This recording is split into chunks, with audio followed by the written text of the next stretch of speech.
Delhi DNA is also with us. I welcome you all to a News Night. Let me begin with you, Mr. Kakkar. Do you think the country needs an umbrella counter-terrorism body at the centre like the NCTC? We already have Intelligence Bureau, we have the NIA, we have other agencies which collect and collate information about the terrorism. Because it is ultimately the states who have to function and who have to deal with terrorism. Under our constitution, the powers to maintain law and order is with the states. Let there be no conflict between the states and the center, states and the center. I only hope when the entire proposal was conceived initially, it should have been in consultation and after a lot of discussion with the state authorities. Initially, the center tried to impose its will with respect to Intelligence Bureau can run good cadres, the NSG can run cadre on the identification of the explosives and how it is used by the terrorists. NIA is there now to investigate.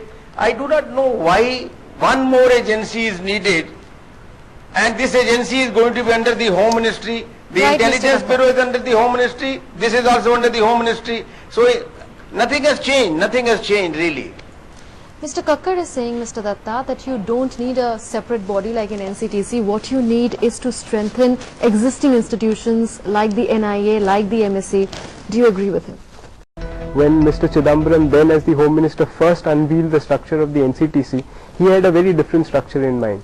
Then when opposition came up during his final days in the Home Ministry, it became a very different structure, and then they decided that it will go back to the Intelligence Bureau and be a part of the Intelligence Bureau.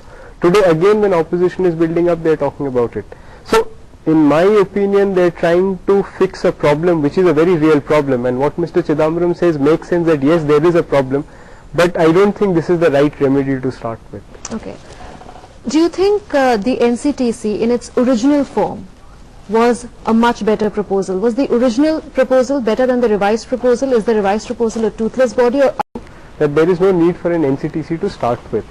What you are trying to address is the counter-terrorism mechanism to counter terror. Now again, just merely strengthening, and when you say strengthening, do you mean more people, do you mean more money, etc.? Of course that is required. For example, the Intelligence Bureau today is shot by 8,000 people, as Mr. RPN Singh has stated. The agencies which are there, whether it is the Intelligence Bureau, the Research and Analysis Wing, or any other agency, they have to be made accountable. If you look at what has happened in the United States, from which we borrowed the concept of NCTC, they have a very robust system of oversight and also an accountability mechanism. Once an agency becomes accountable, their performance will immediately start improving. So far what is happening is, every time there is an intelligence failure, there is no accountability in the system. You make accountability a part and parcel of the system through Parliament, through an Act of Parliament, or whatever the Constitution has said, you will get a system which will start performing. Once the system starts performing, according to you, that need to be fixed. Mr. Datta is saying you need to make these intelligence agencies and other security agencies accountable. That may be done in one way, by ensuring that legislations are passed in Parliament and they are accountable to the Parliament and ultimately to the people. I fully by his son and daughter-in-law for an entire year. The situation came to such a pass that neighbors decided to act. ಅವರು ಸ್ವಾಮಿ ಇಲ್ಲೆಲ್ಲ ತೆವಕೊಂಡು ಓಡಾಡ್ತಿದ್ರು ಸ್ವಾಮಿ. ಇವರು ಸೇವೆ ಮಾಡಲಿಲ್ಲ, ಅನ್ನ ಹಾಕ್ಲಿಲ್ಲ, ಬಟ್ಟೆ ಕೊಡ್ಲಿಲ್ಲ.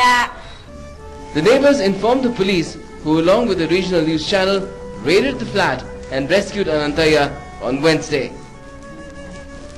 He was kept in a small, it is not a room, under that water tank, and tied with a chain to his leg, and it was locked also.